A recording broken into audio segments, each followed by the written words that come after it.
Hai teman-teman, selamat datang di channel aku Nia Nyonyo.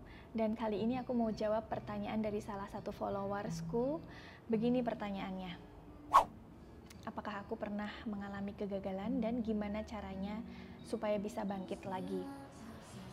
Nah teman-teman, tentu saja aku pernah mengalami kegagalan, dan itu nggak cuma satu kali, berkali-kali aku pernah mengalami kegagalan. Dan sampai di satu titik aku merasa sangat lelah dalam bisnis dan ingin berhenti. Tapi kemudian aku bangkit lagi, aku berusaha lagi, aku evaluasi diri, apa yang sekiranya salah, apa yang harus aku perbaiki, dan alhasil aku bisa bangkit lagi menjadi lebih kuat.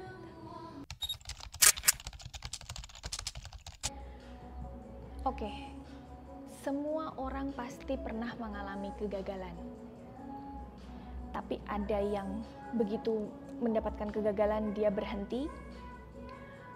Ada juga yang begitu ketemu sama kegagalan dia malah bangkit lebih kuat lagi.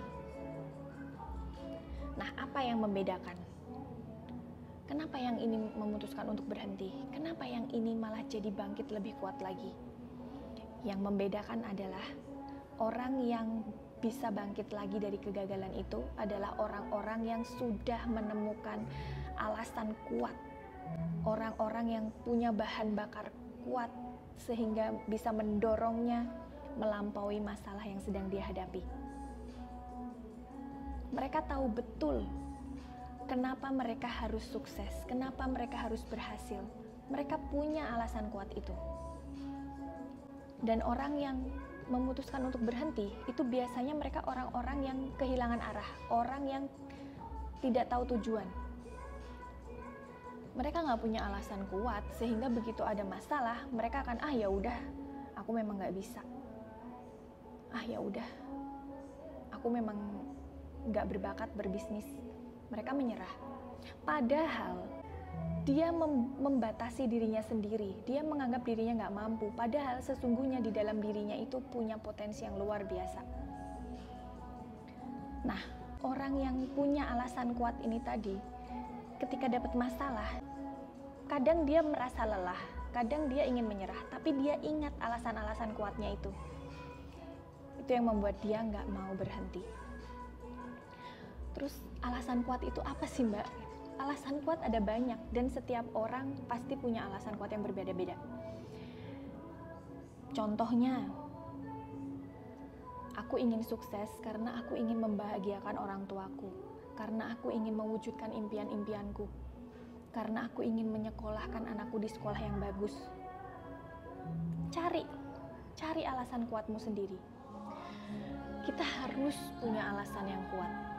Kita harus tahu betul kenapa kita harus sukses dalam berbisnis. Itu akan menjadi bekal buat kita ketika kita mengalami sebuah masalah, kita mengalami kegagalan, kita akan bisa bangkit lagi. Kalau kita nggak punya alasan yang kuat, kita akan berhenti. Kita nggak akan bisa jalan lagi. Karena bahan bakarnya, alasan kuatnya itu nggak ada. Kendaraan kalau nggak ada bensinnya akan berhenti. Tapi kalau bensinnya full, dia akan bisa melaju terus. Kita juga dalam menjalani bisnis ini harus punya alasan kuat. Karena alasan yang kuat adalah bahan bakar untuk kendaraan kita mencapai impian. Jadi, temukan alasan kuatmu. Oke, sampai jumpa di video-video berikutnya. Jangan lupa like, komen, dan share, dan juga subscribe. Teman-teman juga boleh tulis di kolom komen kalau ada pertanyaan-pertanyaan yang ingin ditujukan padaku atau pengen aku bikin video tentang apa, silahkan tinggalkan di kolom komen. Salam semangat! Dah.